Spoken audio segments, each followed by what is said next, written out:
I've been to Just Words. I done hung out with this person and that person. She started naming people, you know, she started doing her A-list. I was like, damn, okay. I only know 3 off your 10, you know, so yeah, I really don't know. But I was very impressed with her writing, and I went on YouTube and checked out a couple of things. So please give a warm, word-filled welcome for Miss Catherine the Great. Yeah.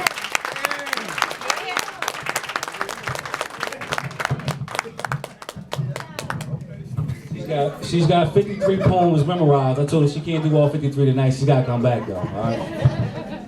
I'll be back. Yes, I grew up in the Philly area. Actually, I went to Chichester High School, which is the last exit. Yes. Chester. Oh, Chester, yeah. We're right next to each other. I was Toby Farms. Okay. 1327 Powell Road, yes. I actually worked in Chester for a while, Catholic Social Services. So yes, Chester, I'm going to perform there next. Let me know.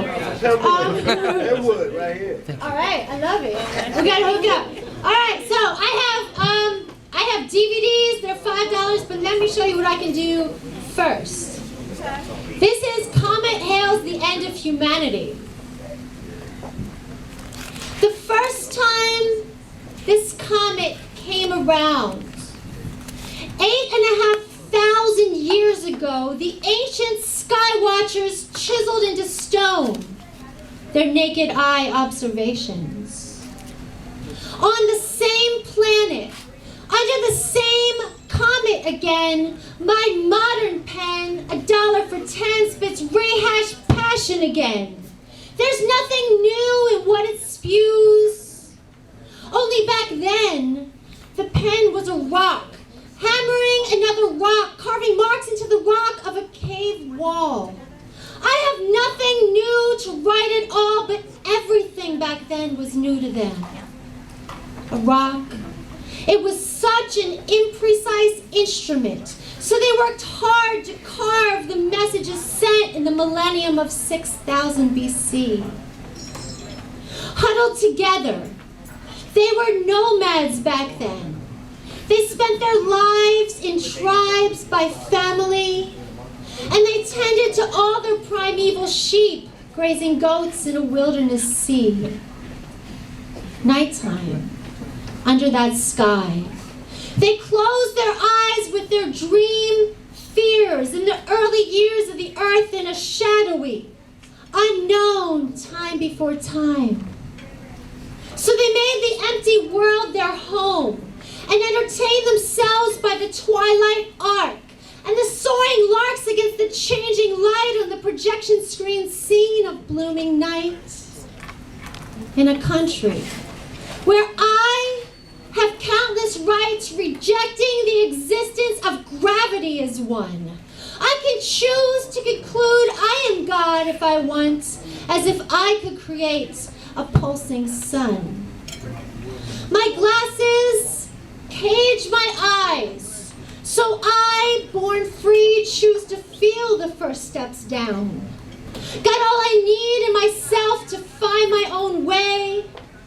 In the end times, knowledge will increase, but wisdom itself will fade away. 10 steps take me through the halls. I trust my hands along the walls. Yes, I have faith, but I know my own way. So I'll be praising myself while I blindly pace. For we are all gods in our own minds. Though somehow I am presenting an alternative to your alternative, but your tale and you by mine, and we argue our beliefs in an endless circle. See, I'm telling you what I believe because I have the mic.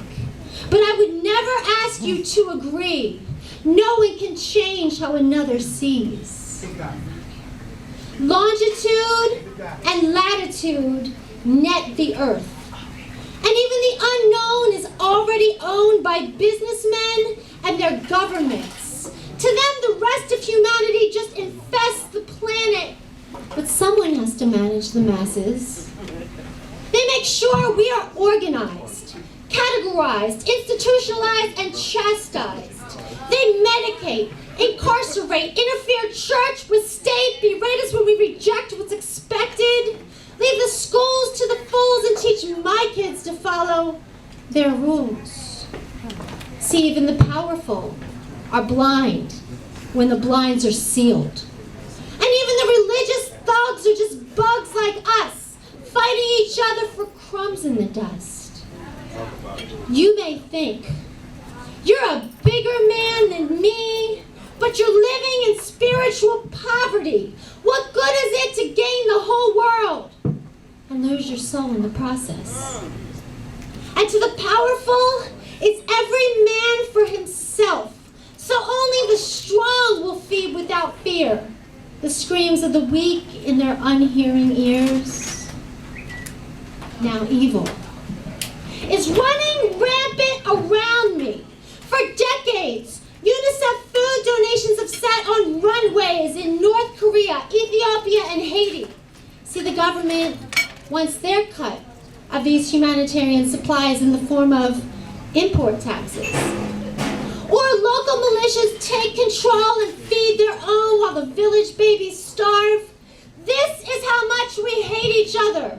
Make no mistake, ignoring suffering is the same as hating your brother, and you are at fault if you are capable of ignoring your neighbor's hunger pains. Now let me tell you who this straw man is I'm talking to. I'm talking to you, the first church we came to when we moved to Augusta, Georgia, the place where we spent 2 years tithing. You ignored my phone calls when my husband was deployed. Hell, you ignored his phone calls when he was deployed and he was emergency calling from Iraq. For your money, some people will do anything, and some people will find you useful for nothing. See, I had to go to the emergency room, and I wouldn't go to the emergency room unless I had to go to the emergency room. I still felt new in town. As a military family, we move all over the place. My husband was deployed, and I didn't have friends yet. You have to toughen up, the elder's wife said. And that was apparently the consensus because everybody that day said no to watching my kids. But they said it with kisses from their hearts to their Judas lips. Eventually, a military family I had never met took my kids overnight because that's what military people do. And that's what I would do for any one of you church people who never said shit to me, though God knows I tried befriending you.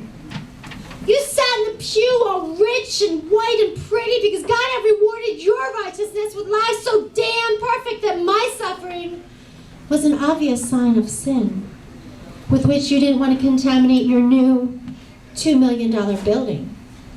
And Christ is in heaven saying, as much as you've not cared for the least of my people, you have not cared for me. And as much as you've not cared for the desperate woman in the pew sitting next to you, you have not cared for me. Depart from me, you workers of iniquity. I never knew you. Both awareness of suffering and apathy towards suffering were predicted to increase in these end times. And I predict this comet, Hale-Bopp, circling every 4,000 years will never again get the chance to come near. So much suffering at the end of humanity, yet we're still so blind to each other's needs. You sat there so proud in your comfy church seat, but in the same body, there can't be both suffering and peace. How much more aware can we become, walking by the weak and worshiping some? So many blind babies wailing for a breast, but never finding, never finding.